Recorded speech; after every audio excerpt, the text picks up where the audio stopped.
Star Trek's Walter Koenig wishes the original series' supporting cast were treated as more than just furniture. When Star Trek, the original series, first hit television screens in 1966, it boldly went where no show had gone before. With its imaginative blend of science fiction, social commentary, and pioneering diversity, it became a pop culture phenomenon that still resonates nearly 6 decades later. But behind the smiles, Vulcan salutes, and photon torpedoes, not everyone aboard the USS Enterprise felt fully seen. Walter Koenig, who portrayed Ensign Pavel Chekov from season 2 onward, recently opened up about what it was really like for the show's supporting cast, and his reflections highlight the reality that even aboard the most progressive starship in TV history, not everyone got equal treatment. We were more like furniture than characters. In a candid interview, Koenig reflected on the dynamics of Star Trek's original bridge crew, noting that the spotlight rarely moved away from Captain Kirk William Shatner, Mr. Spock Leonard Nimoy, and Dr. McCoy DeForest Kelley. For actors like Koenig, Nichelle Nichols-Uhura, George Takei, and James Doohan Scotty, screen time often felt like an afterthought. Greater than, we were treated as if we were there to fill space, Koenig said. We were more like furniture, set decoration that happened to have names and uniforms. His words strike a bittersweet chord.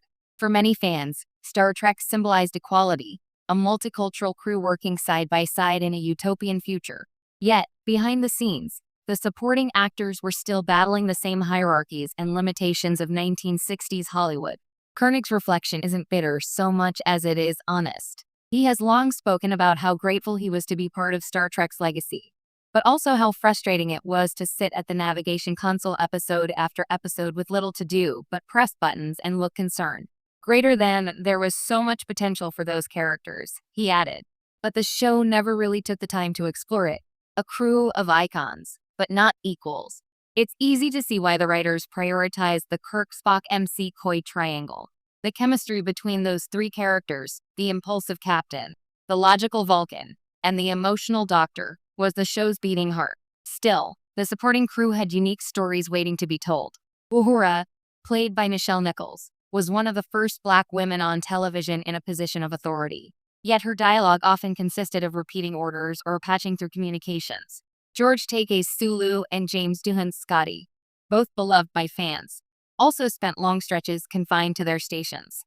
Chekov himself, introduced in season 2 to appeal to younger viewers and perhaps to mirror the popularity of the Monkees, rarely got much development beyond his Russian heritage and occasional comic relief. Greater than, I understood my role, Koenig once joked.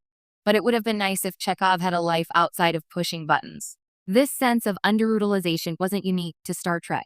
Many 1960s ensemble shows revolved around a central trio or duo, while side characters were little more than window dressing. Yet the irony here is sharp.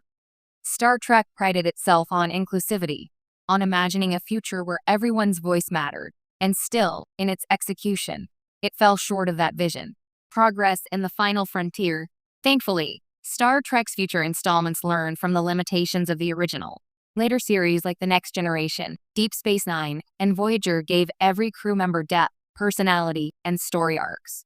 Characters such as Worf, Kira Nerys, and Seven of Nine became as iconic as their captains, proving that an ensemble approach could work beautifully in the Star Trek universe. Koenig has acknowledged this progress with admiration. He has spoken warmly of how later generations of Star Trek writers and producers gave their actors the narrative respect that he and his colleagues were often denied. Greater than, I'm thrilled that Star Trek evolved, he said. It finally became the kind of show that lived up to Gene Roddenberry's ideals. A legacy that still shines. Despite the frustrations, Koenig's affection for Star Trek and its fans has never wavered. He has reprised his role as Chekov across multiple films and fan projects. And he continues to appear at conventions, greeting generations of fans who view him as an essential part of the Enterprise family. Time has also been kind to the reputation of those so-called supporting players. Nichols, Takei, Doohan, and Koenig became cultural touchstones in their own right. Each brought warmth and humanity to their limited moments on screen, qualities that helped cement Star Trek's enduring appeal. Today, in the streaming era, modern shows often celebrate ensemble storytelling. Characters once sidelined now get full arcs, spin-offs, and richly developed backstories. It's the kind of storytelling evolution Koenig wished the original Star Trek could have achieved, but one that exists largely because the shows,